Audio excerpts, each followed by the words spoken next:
July the 4th, 1776, the Declaration of Independence.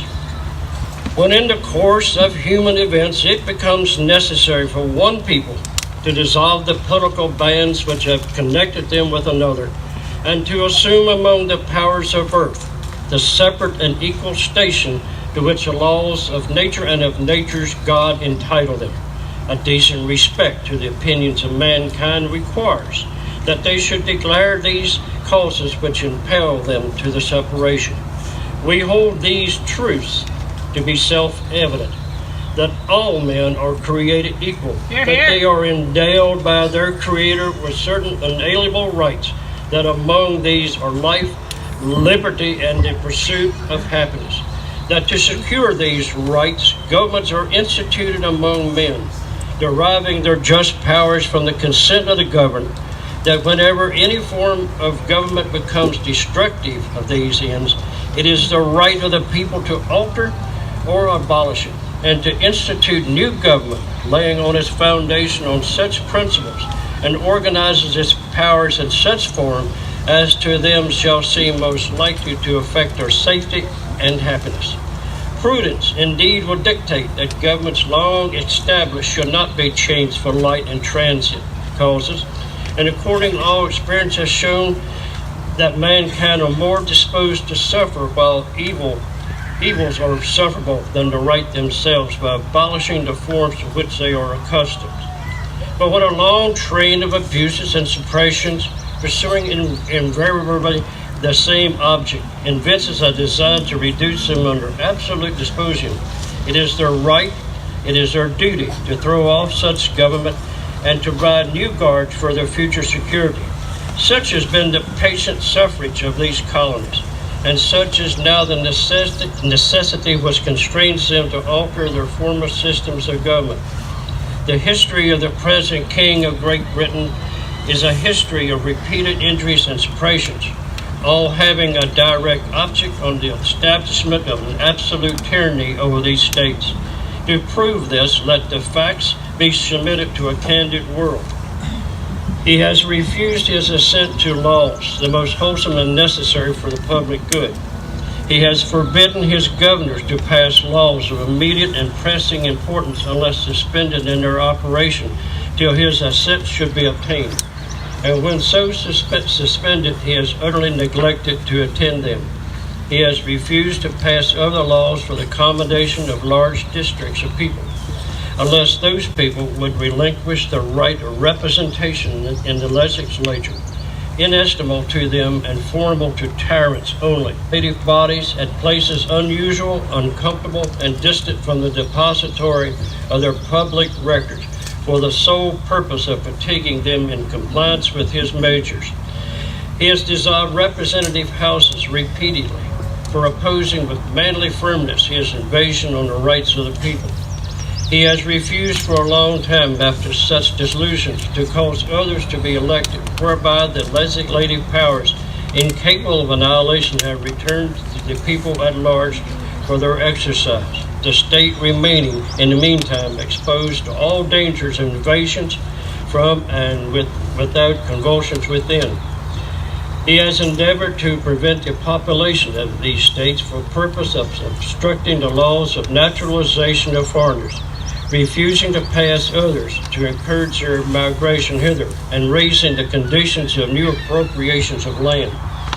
He has obstructed the administration of justice by refusing his assent to laws for establishing judiciary powers. He has made judges dependent on his will alone for the tenure of their offices and the amount of payment of their salaries. He has erected a multitude of new officers and sent hither swarms of officers to harass our people and eat out our substance. He has kept us, in times of peace, standing armies without the consent of our legislatures. He has effected to render the military independent and superior to the civil power. He has combined with others to subject us to a jurisdiction foreign to our Constitution and unacknowledged by our laws, given his assent to their acts of pretended legislature, for quartering large bodies of armed troops among us, for protecting them by mock trial from punishment from any murders which they should commit on the inhabitants of these states, for cutting off our trade with all parts of the world, for imposing taxes on us without our consent, for deriving us in cases of the benefit of trial by jury, for transporting us beyond seas to be tried for pretended offenses, for abolishing the free system of English laws in the neighboring province, establishing therein an arbitrary government and enlarging its boundaries as to render it at once an example and fit instrument for introducing the same absolute law into these colonies, for taking away our charters, abolishing our most valuable laws, and altering fundamentally the forms of our government,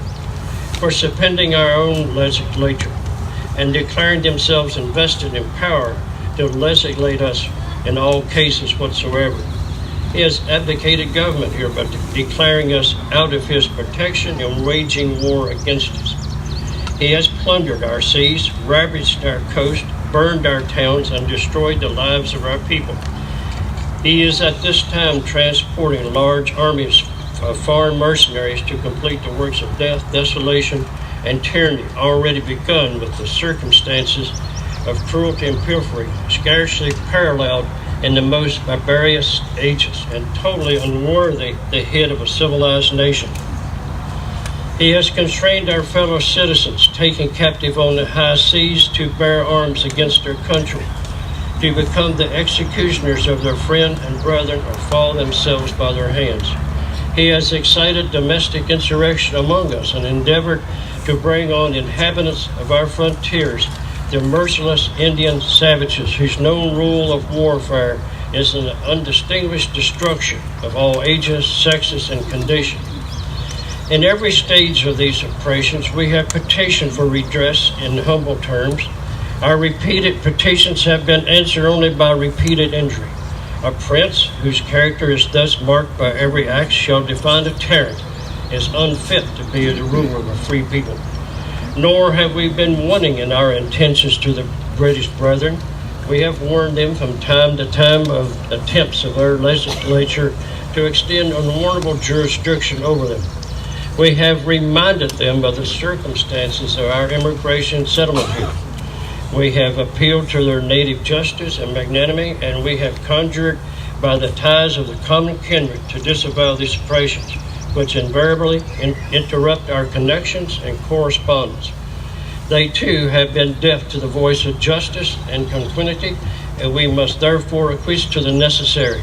that it which denounces our separation, and hold them we hold the rest of mankind, enemies in war, in peace friends. We therefore, the representatives of the United States of America and General Congress, assembled appealing to the Supreme Judge of the world for the rectitude of our intentions, do in the name and by the authority of the good people of these colonies solemnly publish and declare that these united colonies are of right and ought to be free and independent states, that they are absolved from all allegiance to the British Crown, and that all political connection between them and the state of Great Britain is and ought to be totally dissolved, and that as a free and independent states they have full power to levy war, conclude peace, contract alliances, establish commerce, and do all other acts and things which independent states may of right do. And for the support of this declaration, and with firm alliance on the protection of the divine providence, we mutually pledge to each other our lives, our fortune, and our sacred honor.